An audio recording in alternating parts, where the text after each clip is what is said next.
We're here, day 3, everyone. Wow. So you've now made it through 2 days of the Permission to Play creative challenge.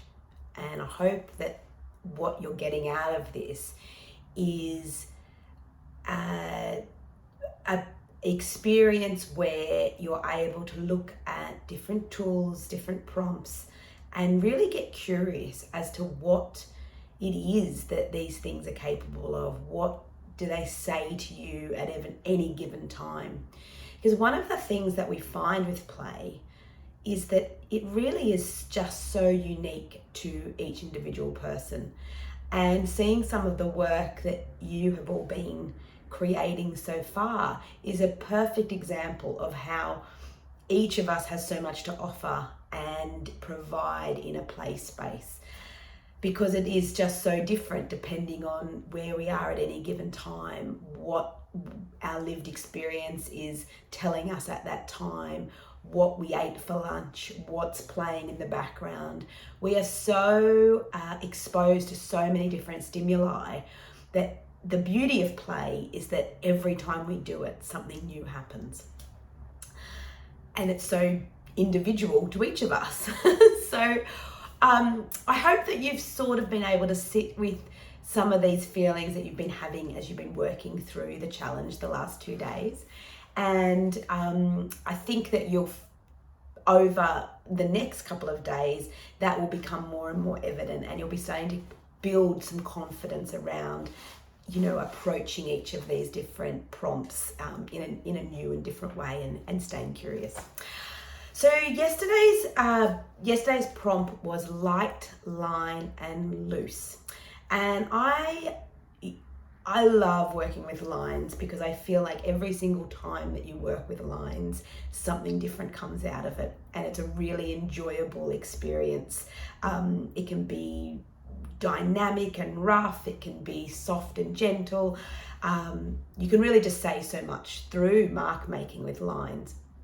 And so for me, when I started working on the challenge yesterday, I was standing at my kitchen bench where I do a lot of my play, because often the kids are doing something around me, and it's a moment where I'm like, I just need to regroup, I just need to do something for myself.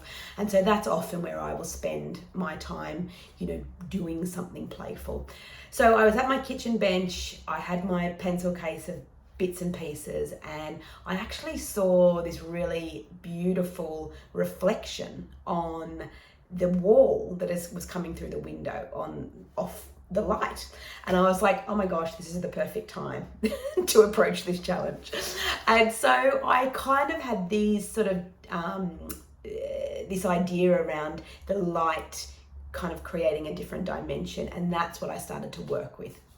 So I just used different tools within my pencil case because that's what I had at the time. I didn't kind of worry too much about what that looked like. The wall was blue, so I sort of ended up bringing in some blue into the design, but it was really a matter of just working with the different textures that each of those different tools were making, the brush pens or the crayons or the markers, and just working with that kind of, I guess, creating a bit of a pattern around what I was feeling. And I really tried to concentrate on being loose.